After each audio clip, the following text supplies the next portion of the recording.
הנשמה שלי, כל הנשמה שלי.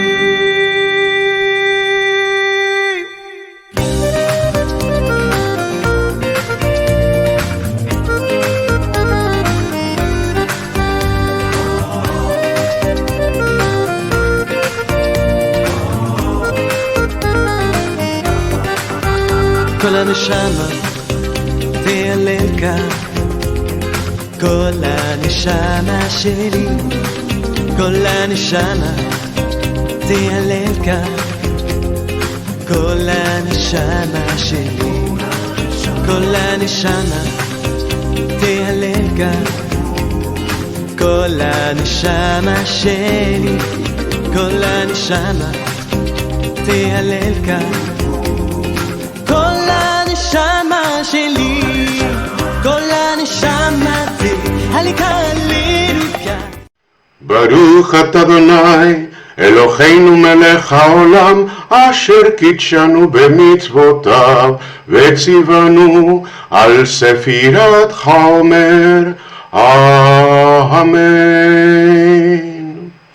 Bendito eres tú, Adonai, Elohei nuestro y soberano del universo, que nos santificas a través de tus mandamientos y nos instruyes contar los días del Omer. Hayom Shloshim Yom, Shechem Arba'a Shavuot Ushnei Yamim La Omer. Hoy son 30 días, es decir, 4 semanas y 2 días de la cuenta del Omer. Aleluya, Jim Vajayot. Nos quedan 20 días más para celebrar Shavuot. Amén. Un abrazo para todos ustedes, mis amados Ajim Vajayot, que me acompañan en la cuenta del Omer del día 30. Shalom.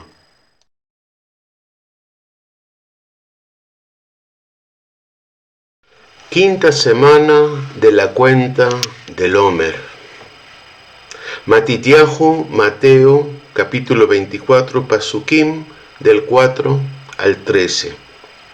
Respondiendo Yeshua les dijo: mirad que nadie os engañe, porque muchos vendrán en mi nombre diciendo: yo soy Hamashiach, yo soy el ungido, o yo soy un pastor de mucha unción, o yo soy un apóstol que tiene muchísima unción. Y engañarán a muchos. Y habréis de oír de guerras y rumores de guerras. Cuidado, no os alarméis, porque es necesario que todo esto suceda, pero todavía no es el fin. Porque se levantará nación contra nación y reino contra reino. Y en diferentes lugares habrá hambre y terremotos, pero todo esto es solo el comienzo de dolores. Entonces os entregarán a tribulación y os matarán, y seréis odiados de todas las naciones por causa de mi nombre. Muchos tropezarán entonces y caerán, y se traicionarán unos a otros, y unos a otros se odiarán, y se levantarán muchos falsos profetas, falsos maestros, y a muchos engañarán. Y debido al aumento de la iniquidad, o sea, del rechazo a la Torá y la desobediencia a los mandamientos de Yud-Hei Vav-Hei, el amor de muchos se enfriará. Pero el que persevere hasta el fin, ese será salvo. Y Ajim Vajayot, no solamente el que persevere hasta el fin, sino el que persevere en humildad. Ese será salvo. En este camino de la preparación que estamos haciendo desde nuestra libertad, que se dio en Pesaj, que se dio en esa semana de panes sin levaduras, cuando nuestros pecados fueron quitados de nosotros, de ese Habikurim en que Yeshua resucitó, nosotros estamos haciendo la cuenta del Omer. Y durante 49 días y uno más, vamos a estarnos preparando para lo que va a ocurrir en Shavuot. Hace 3.500 años, la Torá fue entregada a Moshe, allí en el monte Sinaí.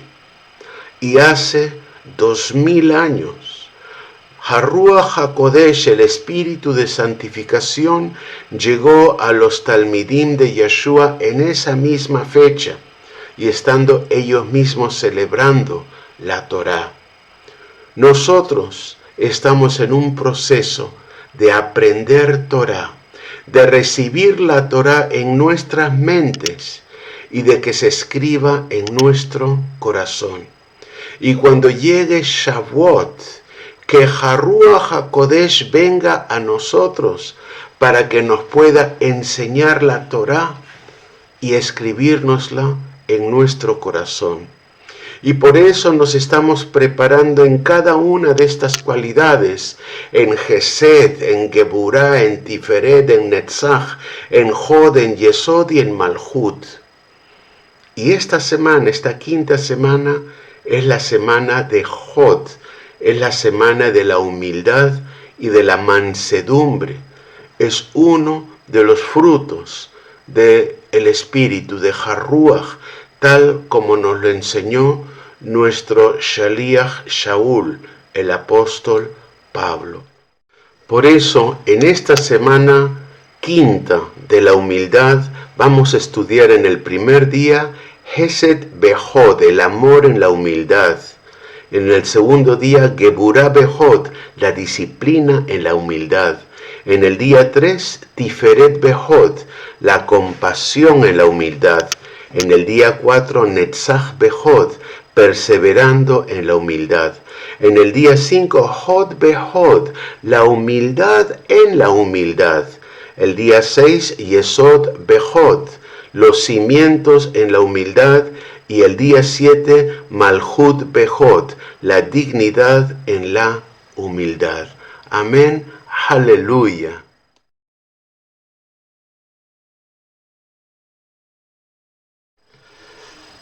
Shalom, Bereftov, Achim Vachayot, un abrazo muy fuerte, bienvenidos a una noche más de la cuenta del Omer. Hoy hemos contado el día 30 de la cuenta del Omer. Hemos contado 4 semanas y 2 días, 28 más 2, 4 semanas y 2 días, y hoy vamos a estudiar Geburá Behod, la disciplina en la humildad.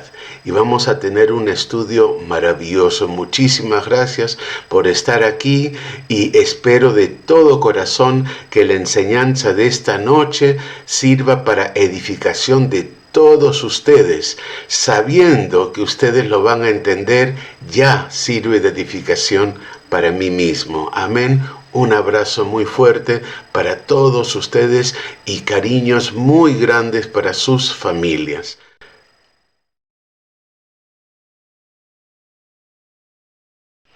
Día 2 de la semana 5, día 30. Geburá Behod, la disciplina en la humildad. La humildad tiene que ser disciplinada y también tiene que estar bien centrada y enfocada. ¿Bajo qué circunstancias deberemos ser transigentes en el ejercicio de nuestra humildad? O sea, no ser tan humildes. ¿Y en qué circunstancias no? So pretexto de sostener una postura de humildad, ¿deberemos permanecer en silencio o ser neutrales ante una muestra de injusticia o de maldad o de error grave? Una situación tal vez delicada en el ejercicio de Hageburá Behod, la disciplina en la humildad, tiene que ver con circunstancias en las que puede haber respeto y o admiración por la persona o por la situación ante la cual estamos ejerciendo humildad. Si dejamos nuestra humildad en suspenso, ¿será porque no respetamos a la otra persona? ¿Podemos ser humildes ante una persona arrogante? ¿Podemos quedarnos callados cuando sabemos que una persona respetable está cometiendo una falta grave o está emitiendo una opinión peligrosamente errada desde nuestro punto de vista? ¿Será una falta de respeto corregir con humildad pero con energía a una persona arrogante o que esté cometiendo una falta grave o que esté diciendo algo extremadamente errado? ¿Cuándo deberé de intervenir de manera pública y cuándo deberé hacerlo en privado?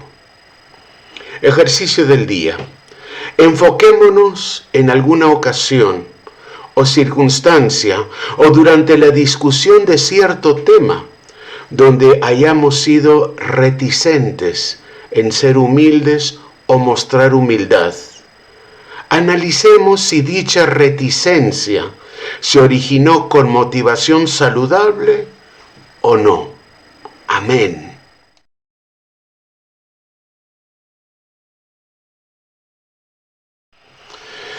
Ajim Bajayot, hace varios años llegó a Londres un roé de raíces hebreas latinoamericano de visita a la ciudad.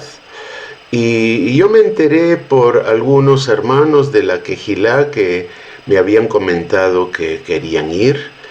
Y bueno, pues a mí me pareció que sería de respeto de mi parte, de consideración, pues ir el primer día que este roé hizo su intervención, hizo su conferencia, ¿no? Entonces yo fue en una casa, en un domicilio, había aproximadamente unas 10 personas o 12 personas reunidas y todo el mundo se quedó a la expectativa cuando yo llegué, porque pensaron que tal vez yo iba a entrar en discusiones con el roé, porque sabían que teníamos alguna diferencia, pero para mí lo importante es que el roé estaba de visita y era su conferencia y yo solamente fui de oyente, solamente fui para aprender, ¿no? Y ahí estuve sentado y no intervine sino para saludar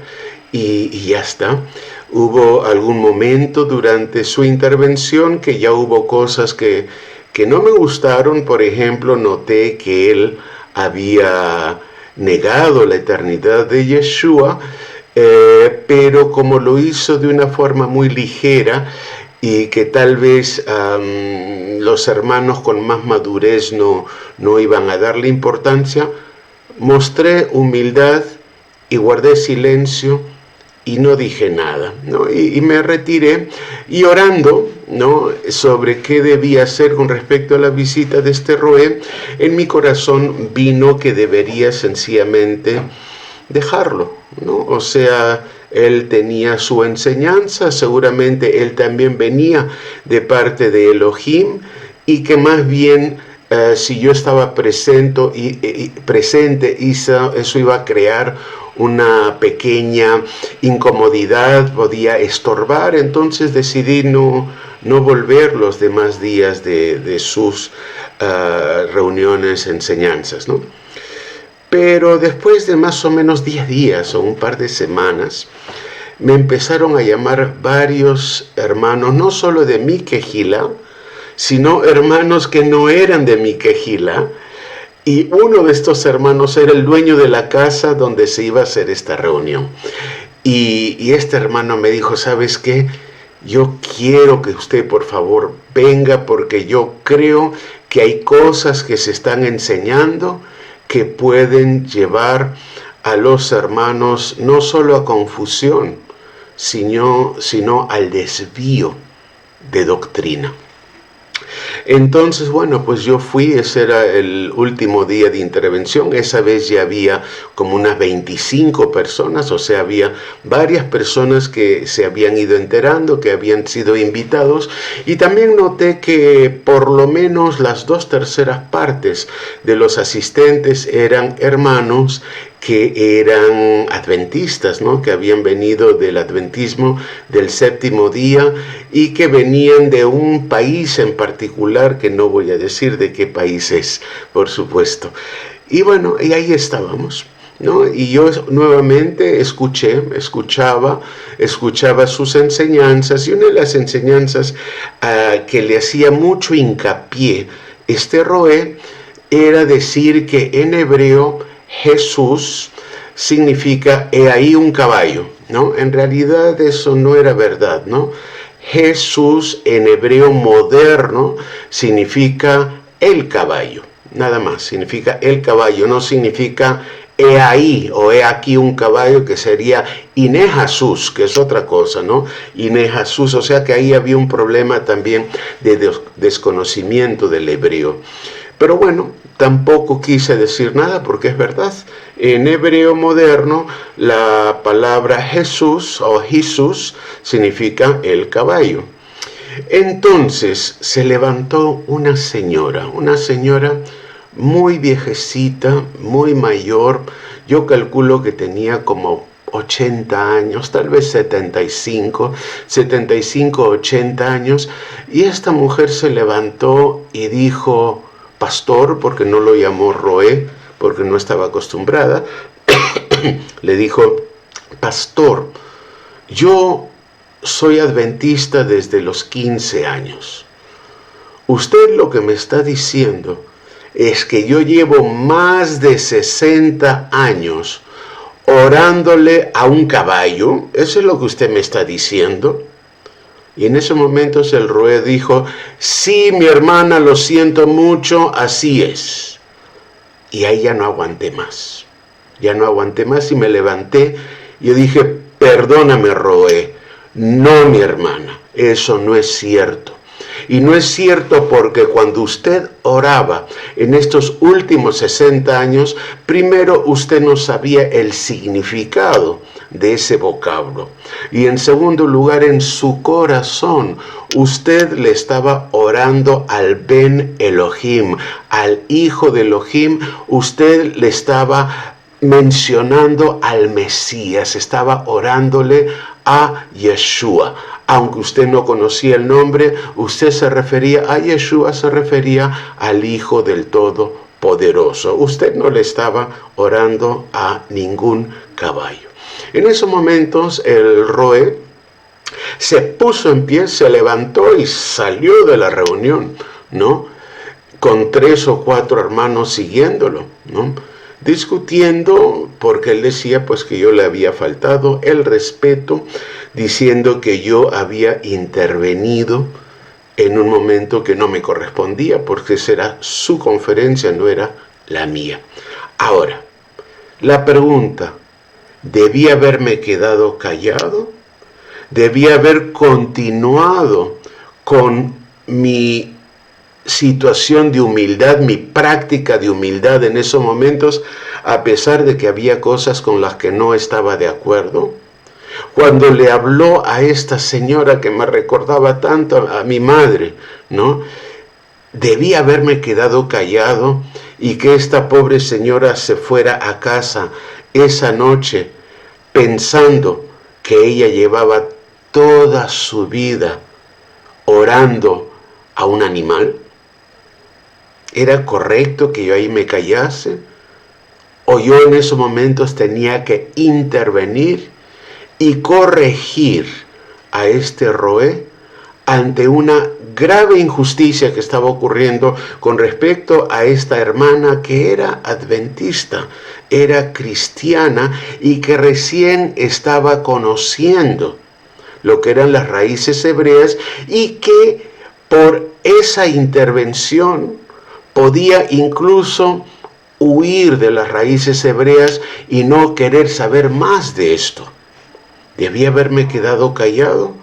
¿O está bien que yo haya intervenido y haya corregido con humildad, pero con energía, ese error tan grave que estaba cometiendo el hermano? Un hermano a que hasta el día de hoy yo respeto como Roé. Para mí, su actitud de levantarse y salir, para mí fue una actitud tal vez arrogante. Tal vez lo correcto para él en esos momentos hubiera sido decir, bueno, pues esa es su opinión, yo tengo la mía, y ya está, ¿no? Y ya hablaremos en privado y nos pondremos de acuerdo, o luego conversamos los dos con la hermana. Tal vez eso hubiera sido la solución por parte de este hermano. Pero de parte mía, en ese momento yo tenía que hablar. No me podía quedar callado. Había estado mostrando humildad y respeto hacia este hermano, hacia este Roé, este pastor. Había estado mostrando respeto, pero cuando ya se trataba de la vida espiritual de un alma que había venido a escuchar y a buscar de raíces hebreas para saber de qué se trataba, ¿no? En esos momentos yo no me pude quedar callado. ¿Hice bien? ¿Me equivoqué? ¿Fue una forma en la que debí haber seguido callado? ¿Debí haberme mostrado neutro? ¿O fui arrogante? En lo personal yo creo que no fui arrogante. ¿Qué habría hecho yo si hubiese sido al revés? Si yo hubiera estado enseñando algo y alguien me hubiera contradicho de manera pública, ¿no? ¿Cómo habría reaccionado?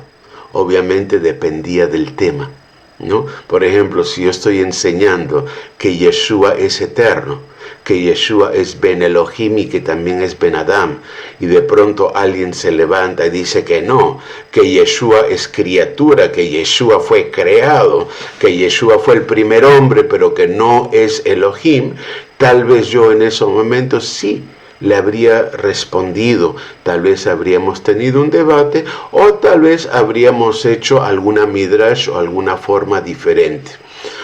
Si se hubiera tratado de otra situación donde este Roé hubiera cometido otro tipo de error que no afectara tan directamente, ¿no?, la vida espiritual de los presentes, si hubiera sido sencillamente algo pequeño, es muy probable que después de la reunión yo me hubiera reunido con él en privado, aunque él desde que llegó a Londres no parecía tener mucho interés en conversar conmigo, pero tal vez habría hablado con él en privado o le habría dicho de una manera personal las cosas pues que podía estar equivocado o en el que podríamos estar en desacuerdo. Entonces, Ajim Vahayot, es muy importante saber ejercer disciplina dentro de nuestra humildad. Jamás permitamos que nuestra humildad sirva para que una persona arrogante nos bajonee o nos pisotee o se burle de nosotros. No estoy hablando de este Roé, estoy hablando ya de cualquier otra situación. A veces nos vamos a encontrar en el mundo personas arrogantes, ateos, o algunos pastores antisemitas, o algunos judíos antimisioneros o antimesiánicos. Nos vamos a encontrar con personas que nos van a tratar con arrogancia y van a intentar avergonzarnos y van a intentar bajonearnos y pisotearnos. En esos momentos tenemos que mostrar humildad. Ajim Vahayot, depende de cada situación. Lo que sí tenemos que tener claro es que humildad delante de una persona arrogante podría servir para ayudarle a él en su arrogancia. Eso también lo tenemos que analizar. Amén. No es algo fácil y cada hermano, cada hermana siempre tiene que orar y pedirle al Eterno que le dé mucha sabiduría sobre cómo, cuándo, en qué circunstancias y de qué manera debe ejercer humildad. Amén. Aleluya, Ajim Bajayot. Vámonos a leer Tehilim. Hoy vamos a estudiar el Salmo 78. Vamos a hacer un estudio de 5 días seguidos que vamos a estudiar este salmo, y es un salmo muy especial porque tiene que ver de la relación, ¿no?, entre Elohim y su pueblo Israel, ¿no? Entonces vamos a leer hoy la primera porción dentro de ese salmo, y a lo largo de los próximos 5 días vamos a estar leyendo una pequeña porción cada día, desde el día 2 hasta el día 6 de la semana de Hod. Amén. Entonces vamos pues a leer esos Tehilim, esos salmos.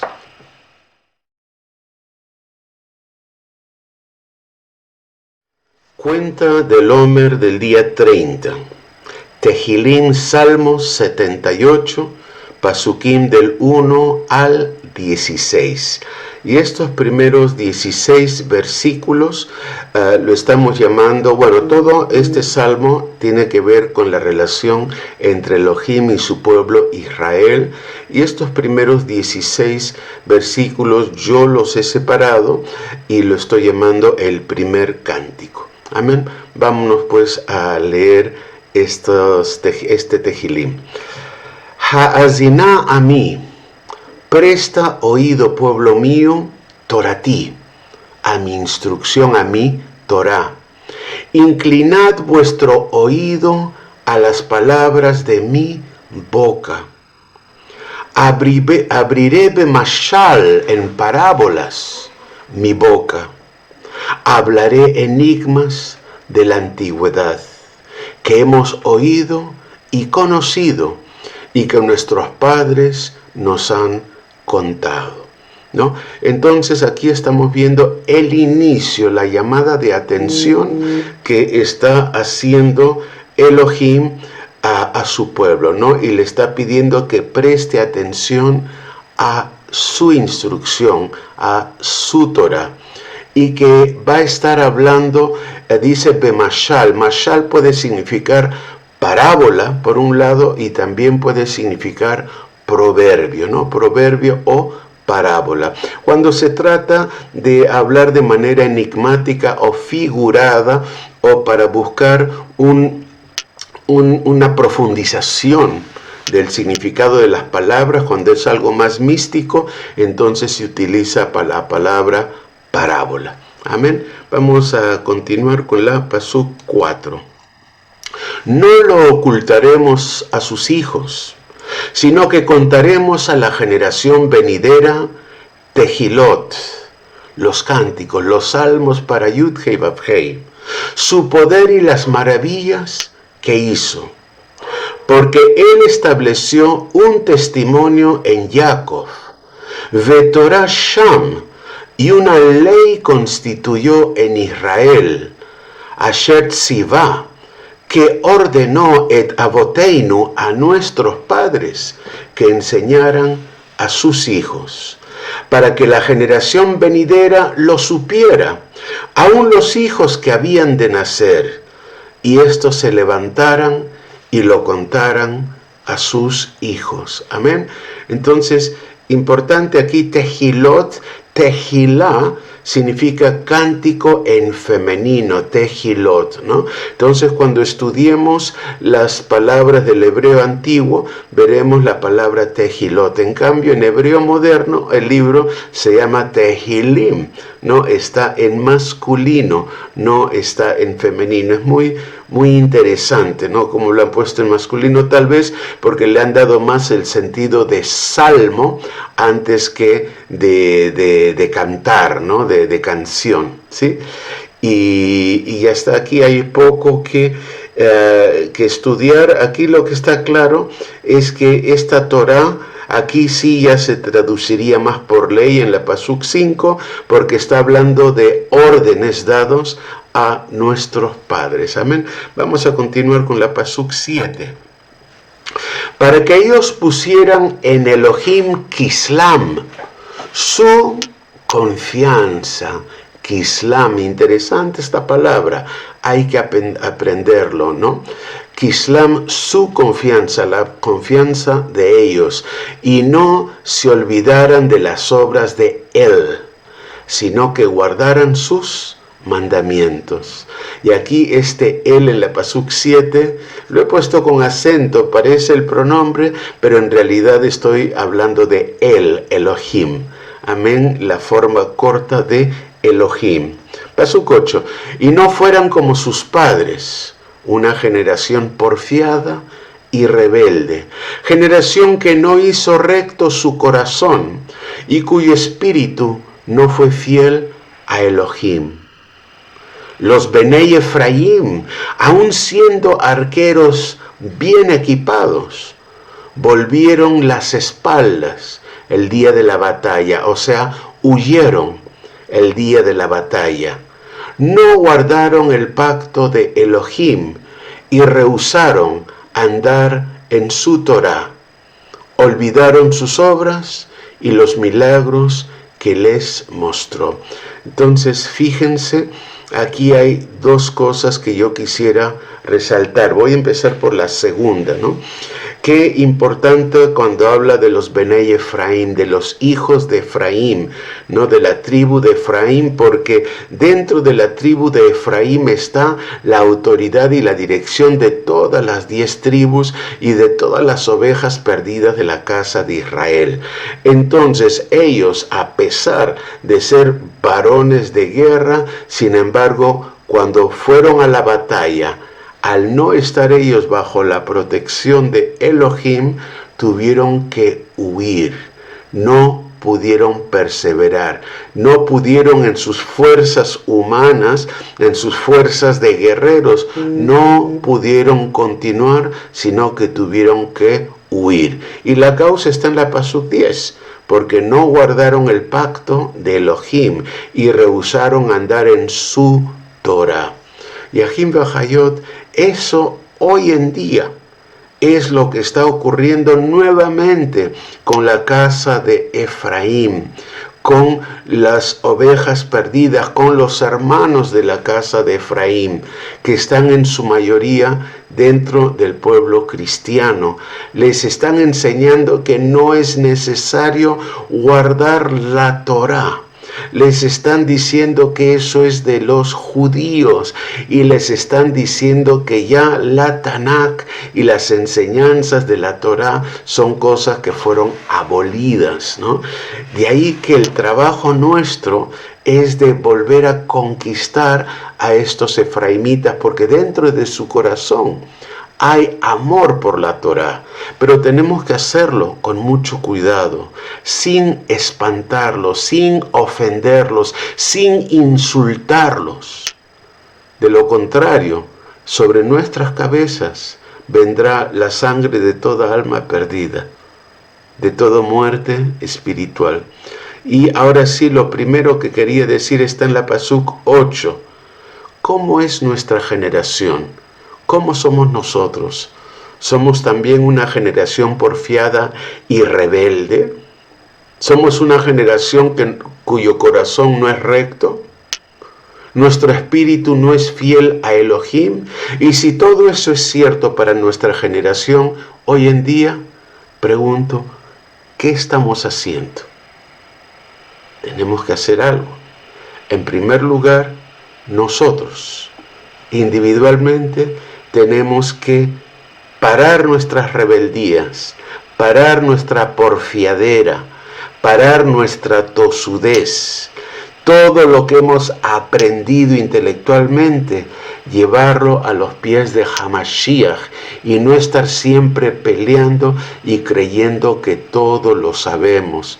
Eso es arrogancia. En segundo lugar, tenemos que hacer recto nuestros corazones, que nuestros corazones empiecen a vivir y a sentir la Torá. Y si hacemos eso, entonces nuestro espíritu humano se hará fiel a Elohim y empezaremos realmente a tener el derecho a llamarnos Benei Elohim. Entonces, cuando ya nosotros hayamos cambiado, hayamos vuelto a nacer, porque eso es el volver a nacer, entonces podemos ir a ayudar a nuestro hermano. Una vez quitada la viga de nuestro ojo, podemos ir a ayudar a nuestro hermano con la paja que tal vez tiene en el suyo. Tenemos que parar de ser tan criticones y tan juzgones y tenemos que empezar a ser más humildes en esta semana de la humildad, reconociendo nuestros propios errores. Amén. Pasuk 12. Él hizo maravillas en presencia de sus padres, de los padres de Israel, en la tierra de Mitzrayim, de Egipto, en el campo de Zoán. Y en este campo de Zoán, el nombre significa lugar de salida, donde Israel salió, inició su éxodo. Éxodo significa salida, ¿no? Dividió el mar y los hizo pasar, y contuvo las aguas como en un montón. Después los guió de día con la nube, y toda la noche con un resplandor de fuego. Partió las rocas en el desierto y les dio agua tan abundante como las profundidades del océano. Hizo salir corrientes de la peña e hizo descender aguas como ríos. Amén. Aleluya. Nosotros debemos hacer que fluyan de nuestros corazones ríos también, pero ríos de aguas vivas, ríos espirituales que lleguen a nuestros hermanos y a nuestras hermanas para que ellos también abracen a Yeshua HaMashiach como su Salvador y Mesías y la Torá de Yud-Hei Vav-Hei como el camino a seguir. Amén. Ajim Bajayot, muchas gracias por haber estado esta noche aquí conmigo. Vamos a hacer la oración final de la cuenta del Omer y mañana les estaré esperando para la cuenta del día 31. Amén. Aleluya. Shalom. Belaila Tov.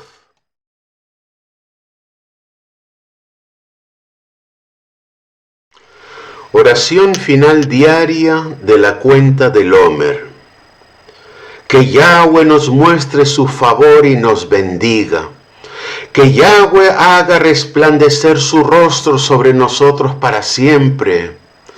Que tu camino, Derejá, sea conocido en la tierra y tu salvación, Yeshuatja, entre todas las naciones.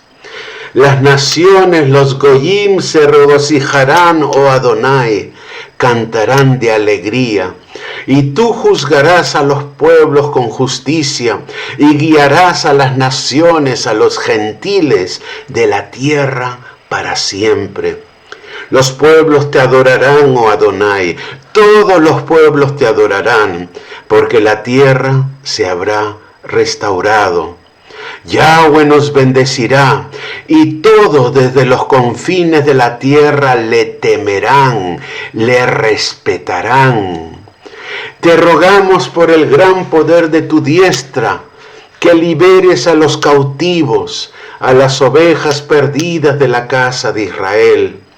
Acepta la oración de tu pueblo, fortalécenos y purifícanos, oh Todopoderoso. Te rogamos, El Shaddai, que guardes como a la niña de tu ojo a los que buscamos tu unicidad. Bendícelos, límpialos, que tu justicia misericordiosa sea sobre ellos para siempre y por siempre. Oh Santo poderoso, en tu bondad abundante, guía a tu congregación. Único y exaltado, tórnate a tu pueblo que tiene conciencia de tu santidad. acepta nuestra súplica y oye nuestro clamor. Tú que conoces los pensamientos secretos, bendito sea su nombre y la gloria de su reino por siempre y para siempre. Oh amo del universo, tú nos has instruido a través de Moshe, tu siervo, de contar Sefirat HaOmer para purificarnos de nuestra maldad e inmundicia. Como lo escribes en tu Torá, contaréis desde el día que sigue al Shabbat, desde el día en que trajisteis el Omer, o sea, la gavilla de la ofrenda mecida, contaréis 7 semanas completas, contaréis 50 días hasta el día siguiente al 7º Shabbat. Que las almas de tu pueblo Israel puedan limpiarse de su inmundicia. Por tanto, que sea tu voluntad, Adonai Yahweh, Elohei nuestro y de nuestros antepasados, que por el mérito del Sefirat HaOmer que hemos contado hoy, que se rectifique la mancha que hemos causado en la Sefirá Geburah Shebhot y que podamos ser purificados y santificados espiritualmente. Que sean rectificados nuestro Nefesh, Ruach y Neshama de toda vastedad y defecto, y que seamos purificados y santificados espiritualmente. Amén, amén, aleluya, Ajim Bajayot, muchas gracias. Será hasta el día de mañana para la cuenta del Omer del día 31. Shalom, Velaila Tov. כל הנשמה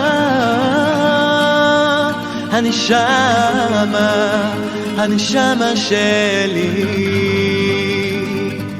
כל הנשמה שלי.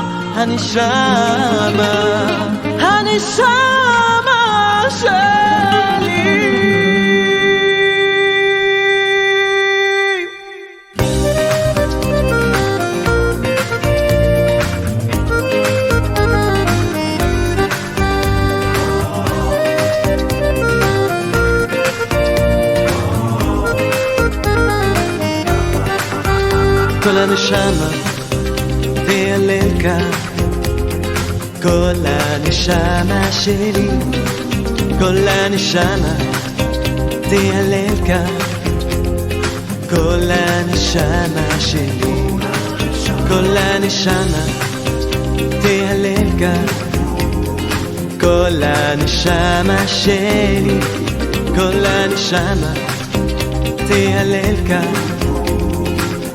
הנשמה שלי, כל הנשמה זה הליקה לריקה.